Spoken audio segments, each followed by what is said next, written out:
Hello guys, welcome back to the channel. So now we have other news about Caitlin Clark, all in the midst of being sabotaged and dealing with what some fans believe is a hater organization that's running around promoting Raven Johnson on flyers and Bree Hall, just a bunch of nonsense. They're running around trying to be Apple, but they're terrible. Okay, despite all of that, the alleged sabotage from the front office, the head coach, and everything else, Caitlin Clark continues to make things happen. Caitlin Clark has been named Grand Marshal for Sunday's Indianapolis 500. This is a big deal. This is a really big deal here. Okay, here it says, Fever star Caitlin Clark named Grand Marshal for the Indianapolis 500. Race officials announced the news on Tuesday. All right, here it says, the Indiana Fever star will give the traditional command for drivers to report to their cars before the 110th edition at the Indianapolis Motor Speedway. Okay, she says, I'm honored to represent Gainbridge as Grand Marshal for the Indy 500, Clark said in a statement.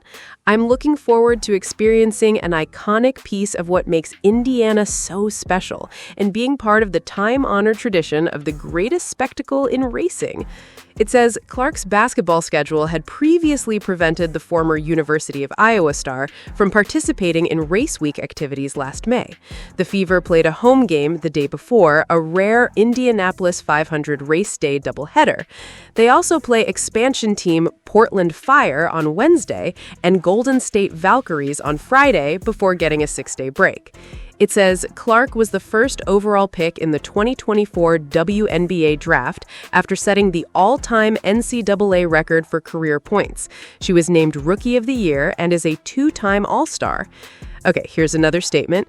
Since being drafted by the Fever, fans have been clamoring to share the epic celebration and thrilling excitement of the Indy 500 race day with Caitlin, IndyCar and IMS president J. Douglas Bowles said in a statement. Through our incredible partnership with Gainbridge, everyone joining us for the world's largest single-day spectator sporting event will get to do just that. Caitlin will bring unique energy and presence to a quintessentially Hoosier experience and an absolute bucket list global sporting spectacle. Okay, he also said, I'm not sure if she's been there yet or not, but to experience that as the Grand Marshal is one of the highest honors you can get in the state of Indiana. That final quote was from Stephanie White. So Caitlin Clark will be the Grand Marshal at the Indy 500. But the bigger story here at this current moment is that these Indiana Fever coaches are doing too much. They need to learn to keep their hands to themselves, and it's getting ridiculous. And Caitlin Clark has had enough. She's tired of people grabbing her, touching her, and doing all of this other stuff. You guys need to do your jobs, coach basketball, and keep your hands to yourselves. So today is a Fever game day versus the Portland Fire. A slightly different start to Indiana Fever practice than what we've been used to seeing. Even before the full group had arrived, most of the starters, key players, and rotational pieces were already out on the practice court at Salesforce Court, with defensive coordinator Brian January going through detailed defensive fundamentals, positioning drills, and situational rotations, basically reinforcing where everyone needs to be, at the right time, in the right spot. These are the kinds of details that the staff has been hammering with this group, and it's easy to understand why. Through the first 3 games, the Indiana Fever have struggled defensively. Their field goal percentage defense has been near the bottom of the league at roughly 55%, with opponents shooting at a very efficient rate. In terms of points allowed per game, they ranked near the bottom as well, around 96 points per contest through the opening stretch. So the primary focus right now is simple. Number 1 is health, and number 2 is defense. Offensively, this group has enough talent. They have enough scoring options and enough shooters to be competitive. The issue hasn't been whether they can score, it's been consistency, especially from three-point range, where they haven't yet found rhythm. Before practice, we also heard from several key individuals discussing different updates around the roster. One of those was Aaliyah Boston, who provided clarity on what she's dealing with physically. She confirmed it is a right lower leg injury. At this point, the assumption is that it is tied back to the meniscus issue that was previously reported after the unrivaled period. Nothing has contradicted that publicly so far, and Boston herself has acknowledged she's still managing it while trying to figure out her availability in practice and how much she can realistically do on certain days. During defensive drills, roughly the first 10 minutes before stretching and the formal practice session, she was actually out there with the group, participating in tagging actions, defensive slides, and rotations. That is a positive sign, even if she is being carefully managed. Anyone familiar with meniscus-related issues knows how unpredictable they can be.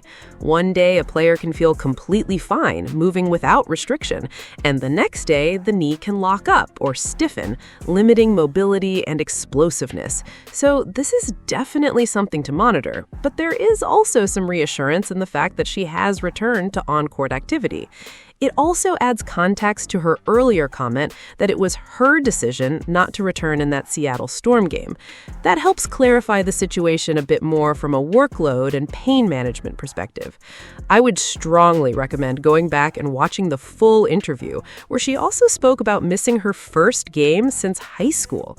Interestingly, she couldn't even immediately recall the last time she had missed a game, which speaks to her durability and consistency throughout her career. We also spoke with Myisha Hines-Allen, who had to step into a much larger role in the absence of Aaliyah Boston during Sunday's win over the Seattle Storm. That victory moved the Fever to 2-2 on the season, and Hines-Allen's impact was clearly felt on both ends of the floor. She continues to adjust and evolve within the system, understanding exactly what this team is asking from her, especially in terms of spacing, physicality, and defensive communication. There's also the growing chemistry piece that continues to develop across the roster, particularly with Caitlin Clark running the offense. Her ability to create with sharp passing in transition, read pick-and-roll coverage, and manipulate defenses is central to everything Indiana is trying to build. For teammates like Hines-Allen, that means understanding timing, when to set screens, when to pop or roll, when to space out, and when to pull defenders away from Caitlin Clark or any primary ball handler in action. Those small details are what turn good possessions into efficient offense. And to be fair, this group is still early in the process. They're only about 10 days into the regular season. There is still a lot of practice time ahead, especially with a more favorable schedule coming up next week, and that development window is going to be crucial for this roster's growth. During her media availability, Hines-Allen also touched on her relationship with her brother, Josh Hines-Allen, who is a successful NFL player. She spoke about how they lean on each other for advice, perspective, and support, especially when navigating the pressures of professional sports. Head coach Stephanie White also provided reassurance regarding Myisha Hines-Allen after she took a hard blindside hit to the jaw late in the previous game. Fortunately, there does not appear to be any major concern. She was seen during warm-ups, going through stretching routines and light running, which suggests she has cleared initial checks and is trending in the right direction. That is a significant relief for Indiana, especially considering the workload she had to carry with Aaliyah Boston unavailable in that matchup. Players in those situations often have to absorb extra minutes, extra physicality, and extra responsibility on both ends of the floor. Finally, the big off-court headline came through.